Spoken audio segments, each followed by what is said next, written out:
Halo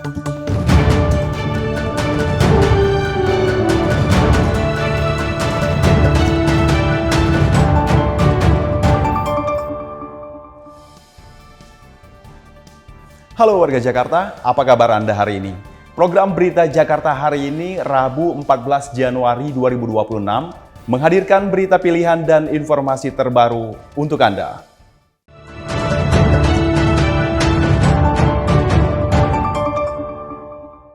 Warga Jakarta, sebelum kita ke berita utama Berita Jakarta hari ini, dari meja redaksi telah kami siapkan 3 berita pilihan dari website beritajakarta.id berikut ini. Informasi pertama dari pemerintah Kota Jakarta Pusat yang terus berakselerasi menghapus status permukiman kumuh dari wilayahnya. Pembenahan difokuskan pada 49 RW kumuh yang tersisa dengan cara penyediaan tangki septik hingga bedah rumah tak layak huni. Meski jumlahnya telah menurun signifikan dari tahun sebelumnya, penataan secara masif terus dikebut agar seluruh RW di wilayah Jakarta Pusat terbebas dari status kumuh. Kemudian informasi aksi sigap petugas gabungan yang berhasil menyelamatkan 6 penumpang kapal nelayan di perairan Pulau Payung, Kepulauan Seribu. Kapal KM Nabilah terpaksa dievakuasi setelah lambung kiri pecah akibat dihantam cuaca buruk. Seluruh penumpang dan awak kapal berhasil diangkut menggunakan kapal penyelamat Gulkarmat DKI ke Pulau Pramuka dalam kondisi selamat. Petugas mengingatkan para nelayan untuk selalu memastikan kelayakan kapal sebelum berlayar. Selanjutnya, informasi dari Dinas Perhubungan DKI Jakarta yang menghentikan sementara operasional kapal cepat rute Kepulauan Seribu akibat cuaca buruk dan gelombang tinggi di perairan utara. Dalam 3 hari terakhir, 4 lintasan utama dari Pelabuhan Muara Angke tidak beroperasi hingga kondisi dinyatakan aman oleh BMKG.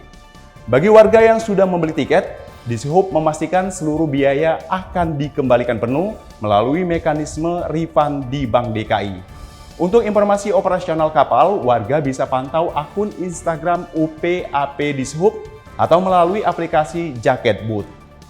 Informasi selengkapnya warga Jakarta bisa langsung kunjungi website beritajakarta.id, website berita resmi pemerintah Provinsi DKI Jakarta.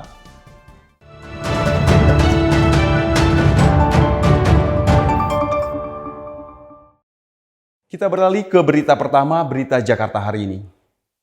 Pemerintah Provinsi DKI Jakarta mengambil langkah cepat dalam mengantisipasi ancaman banjir akibat cuaca ekstrim.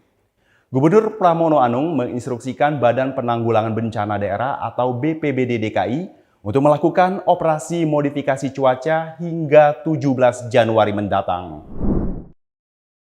Langkah modifikasi cuaca yang diambil pemerintah Provinsi DKI Jakarta berdasarkan data BMKG guna memecah potensi hujan lebat yang dapat memicu genangan di seluruh wilayah Jakarta.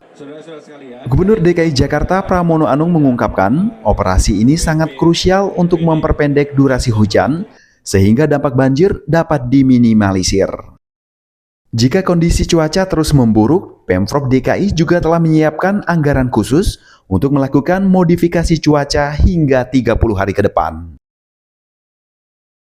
Saudara-saudara sekalian, saya sudah memerintahkan kepada Badan BPBD untuk melakukan modifikasi cuaca selama 5 hari ini. Katakanlah kalau harus tiap hari modifikasi cuaca, kita melakukan. Karena hitungan yang kami lakukan, dampak banjir dibandingkan dengan melakukan modifikasi cuaca, maka lebih baik dilakukan modifikasi cuaca. Saat ini, BPBD DKI Jakarta terus berkoordinasi dengan pihak-pihak terkait untuk memantau pergerakan awan hujan. Pemprov DKI berharap upaya preventif ini dapat mengantisipasi ancaman banjir di Jakarta, sehingga aktivitas warga tetap berjalan normal di tengah puncak musim hujan. Tim Berita Jakarta melaporkan. Beralih ke berita selanjutnya. Penyelenggaraan Jakarta Festive Wonders 2025 mencatatkan prestasi gemilang dengan total transaksi tembus 15 triliun rupiah lebih. Capaian ini mampu mendongkrak pendapatan daerah secara signifikan, sekaligus menjadikan momentum kebangkitan ekonomi Jakarta di sektor retail dan pariwisata. Gubernur DKI Jakarta Pramono Anung saat menutup acara di Grand Indonesia Jakarta Pusat mengungkapkan rasa syukurnya atas realisasi pajak daerah yang berjalan sesuai target. Jakarta Festive Wonder sendiri merupakan ajang kolaborasi Pemprov DKI bersama Bank Indonesia, OJK, serta berbagai asosiasi pengusaha hotel dan retail.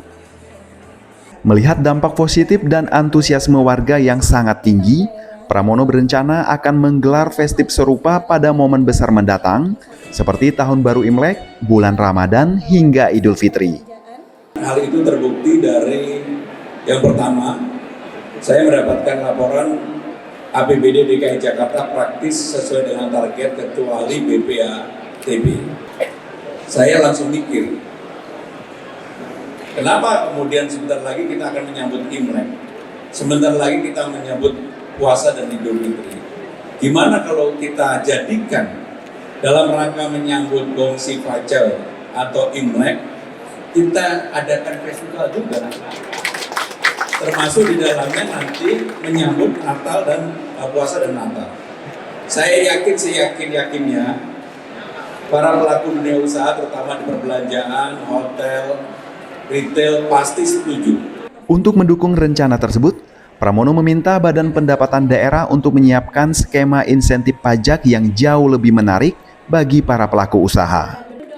Dengan kolaborasi yang kuat antara pemerintah dan pelaku usaha, perputaran ekonomi di ibu kota diharapkan terus meningkat dan memberikan manfaat langsung bagi kesejahteraan masyarakat. Tim Berita Jakarta melaporkan.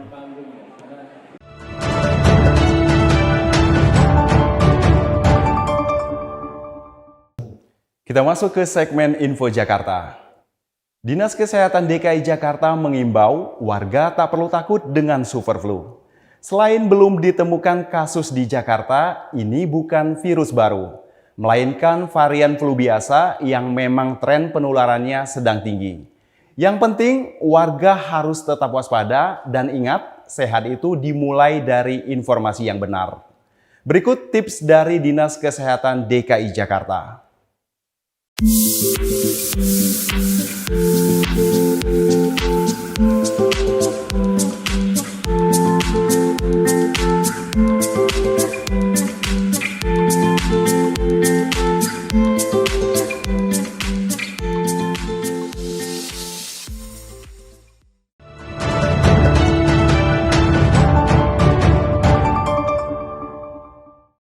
Beralih ke informasi cuaca.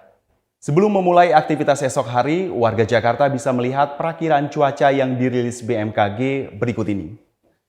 Dikutip dari laman bmkg.go.id pada Kamis 15 Januari 2026, sebagian besar wilayah Jakarta akan diguyur hujan ringan. Wilayah yang diperkirakan akan diguyur hujan ringan yakni Jakarta Pusat, Jakarta Utara, Jakarta Selatan, Jakarta Timur, Jakarta Barat, dan Kepulauan Seribu. Suhu udara diperkirakan berkisar antara 23 hingga 28 derajat Celcius. Masyarakat diimbau tetap waspada terhadap perubahan cuaca. Demikian program Berita Jakarta hari ini. Terima kasih atas kebersamaan Anda. Saya Anton Haryadi dan tim yang bertugas pamit undur diri. Menyongsong 5 abad Jakarta, jati diri Indonesia, megapolitan dunia. Salam Berita Jakarta.